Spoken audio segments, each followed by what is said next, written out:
చేస్తున్నామనేటువంటి చెప్తూనే ఎన్ని కష్టాలున్నా సరే, ఎన్ని ఇబ్బందులున్నా సరే, ఒక్కొక్కటి చిక్కుముడి విప్పుకుంటూ ఒక్కొక్క దాన్ని అధిగమించుకుంటూ చెప్పినటువంటి ప్రామిస్లని, పాత బకాయిల్ని కూడా చెల్లిస్తున్నాం. ఒకరోజు కాదు, 2 రోజులు కాదు. ఇరిగేషన్ ప్రాజెక్టులు ఆగిపోయాయి, మీరు చూసారు. రాష్ట్రంలో రోడ్స్ ఆగిపోయాయి, బిల్డింగ్స్ ఆగిపోయాయి. ఇవాళ అందరినీ కూడా రివైవ్ చేస్తూ వచ్చాం. కేంద్ర ప్రభుత్వం నుంచి వచ్చేటువంటివి 94 పథకాలు. నేను పదే పదే చెప్తా ఉన్నా. 94 పథకాలకు సంబంధించినటువంటి వాటిని మూసేశారు, నిర్వీర్యం చేశారు, ఉపయోగించకుండా చేశారు. ఎట్లా చేశారు? కేంద్రం 60 పైసలు ఇచ్చి మనం 40 పైసలు పెట్టాల్సినటువంటి పరిస్థితుల్లో 60-40 షేర్ ఉన్న దగ్గర ఆ 60 పైసల్ని తీసుకుని వాడేశారు. కేంద్రానికి యూసీలు ఇవ్వకపోవడంతో ఆ పథకాలన్నీ కూడా నిధులు వాడలేకుండా పోయినటువంటి పరిస్థితులు వస్తే మేము వచ్చిన తర్వాత ఇవాళ 6,000 పైన కోట్ల రూపాయలని కేంద్రానికి చెల్లించాం. ఎందుకనంటే అవన్నింటికి యూటిలైజేషన్ సర్టిఫికెట్ ఇచ్చి ఆ పథకాలని దాదాపు 73 పథకాలని మేము రివైవ్ చేశాం ఇప్పటికీ. ఎందుకంటే ఇది రాష్ట్ర ప్రభుత్వాన్ని గాడిన పెట్టడము అనంటే వాళ్ళు 60 పైసలు వాడుకుని పోతే ఇవాళ మేము వచ్చి రాష్ట్రం కట్టాల్సినటువంటి 40 పైసలు, కేంద్రం ఇవ్వాల్సినటువంటి 60 పైసలు ఇచ్చి 100 పైసల్ని మేము జమ చేసి ఇవాళ పథకాలని రీస్టార్ట్ చేశాం. 6,000 కోట్ల పైన అయింది ఆ పథకాల కోసం. 6,000 కోట్లకు పైన ఇచ్చాం. దాని మీద డీటెయిల్డ్ గా సపరేట్ గా ఒక నోట్ కూడా ఇవ్వడం జరుగుతుంది. పదే పదే ఎందుకు చెప్తా ఉన్నామంటే ఎట్లా రాష్ట్ర ఆర్థిక వ్యవస్థను అస్తవ్యస్తం చేసిపోతే గాడిన పెట్టేటువంటి ప్రయత్నం చేస్తున్నాం. మేమందరం కూడా ఒకే లక్ష్యంతో ఉన్నాం. ఈ రాష్ట్రాన్ని చంద్రబాబు నాయుడు గారి లీడర్షిప్ లో పరుగులు పెట్టించే దిశగా ఆయన ముందుకు తీసుకెళ్తా ఉంటే ఆయన వెనకాల ఈ రాష్ట్రంలో ఇచ్చినటువంటి ప్రతి మాటని, ప్రతి హామీని మనం నిలబెట్టుకుని ముందుకు సాగాలి అనేటువంటి ఆలోచనతోనే మేమందరం కూడా కష్టపడి పనిచేస్తా ఉన్నాం.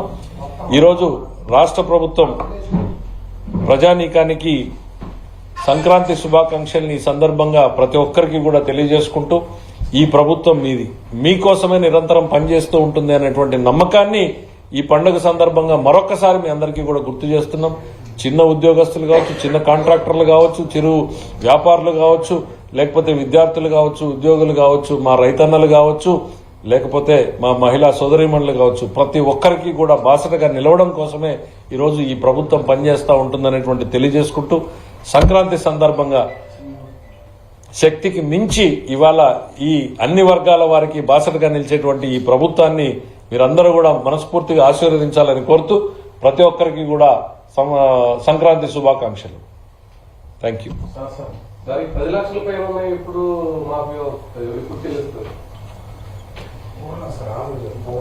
ఇవాళ ఒక ప్రయత్నం చేశాం, ఒక ఏజ్ వైజ్ అనాలిసిస్ చేశాం. కాంట్రాక్టర్లలో కూడా 10 లక్షలకు రావడానికి కారణం ఏంటంటే వర్గీకరణ చేసుకుంటూ వస్తా ఉన్నాం. 10 లక్షల లోపు ఎంత ఉన్నాయి, 25 లక్షలు ఎంత ఉన్నాయి, 50 లక్షలు ఎన్ని ఉన్నాయి, కోటి లోపల ఎంతమంది ఉన్నారు, 5 కోట్ల లోపల ఎంతమంది ఉన్నారు అనేటువంటిది చేసుకుని వీళ్లలో మళ్ళీ ఏజ్ వైజ్ అనాలిసిస్ చేశాం. ఎంతకాలం నుంచి ఈ బకాయిలు ఉన్నాయి అనేటువంటిది. సో ఫస్ట్ 2-3 రకాలుగా ఆప్షన్ చేశాం. 6 ఏళ్ల నుంచి వెయిట్ చేసే వాళ్ళకి ఇద్దామంటే 10 లక్షలు కాకుండా 50 కానీ 60 కానీ అని. సరే అట్లా కాదులే, ఒక నిర్ణయం తీసుకుందాం అనేటువంటి దాంతో సుదీర్ఘ కసరత్తు జరిగిన తర్వాత 10 లక్షల లోపల ఉన్నటువంటి అన్నింటినీ కూడా క్లియర్ చేయడం జరుగుతోంది. నెక్స్ట్ ఆర్థిక వెసులుబాటు వచ్చే కొద్దీ మేము ప్రతి రంగాన్ని కూడా యాక్టివేట్ చేయదలుచుకున్నాం. రాష్ట్ర ఎకానమీని రివైవ్ చేయడమే మా లక్ష్యం. రీస్టార్ట్ ది ఎకానమీ అనేటువంటి పరిస్థితిలోకి వెళ్తున్నాం. ప్రతి రంగాన్ని కూడా నిలిపేశారు. నేను పదే పదే చెప్తున్నా, రాష్ట్ర ప్రభుత్వానికి ప్రాఫిట్ ఉండదు. రాష్ట్ర ప్రభుత్వం చేయాల్సింది సమాజంలో డబ్బు చలామణి పెరిగేలాగా చూడాలి. ప్రజల వద్ద డబ్బు పెరుగుతూ ఉంటే, తిరుగుతూ ఉంటేనే రాష్ట్ర ప్రభుత్వానికి ఆదాయం కూడా వస్తుంది. రాష్ట్రంలో సంపద పెరగడం ద్వారానే అది సాధ్యమవుతుంది. సంపద పెంచడం అంటే మీరు చూశారు, ఇవాళ చంద్రబాబు నాయుడు గారు ఒక ఆర్సిలర్ మిట్టల్ కంపెనీని తీసుకొస్తే 5 ఏళ్లలో 1,50,000 నుంచి 2 లక్షల కోట్ల పెట్టుబడులు. అంటే జీఎస్టీ ఎంత వస్తుందో మీరు లెక్కేయండి. 1,00,000 కోట్ల మీద 18% జీఎస్టీ అంటే 18,000 వస్తుంది. 18,000లో కేంద్రం పోతే కనీసం మనకు 10-12 కోట్ల రూపాయలు వస్తే ఒక స్కీమ్ ని బ్రహ్మాండంగా చేయొచ్చు. ఇది సంపద సృష్టించడం అంటే. ఎస్, మేము ఈరోజు తెచ్చినటువంటి ప్రతి అప్పుని కూడా దాన్ని రివైవ్ చేయడానికి ఉపయోగిస్తున్నాం. ఎక్కడ కూడా ఎకానమీని రీబూట్ చేయడానికి, ఎకానమీని రీస్టార్ట్ చేయడానికి ఉపయోగించాం. మేము చెప్పాము ఇప్పుడు 74 కేంద్ర ప్రభుత్వ స్కీమ్లని మేము ఈరోజు రీస్టార్ట్ చేశాం. అట్లని మేము ఇచ్చినటువంటి ఏ హామీని కూడా పక్కన పెట్టడం లేదు. ఇప్పటికే హామీలు అమలు చేశాం, రాబోయేటువంటి రోజుల్లోనే మిగిలిన వాటిని కూడా అమలు చేస్తాం అనేటువంటిది ఈ సందర్భంగా తెలియజేస్తున్నాం.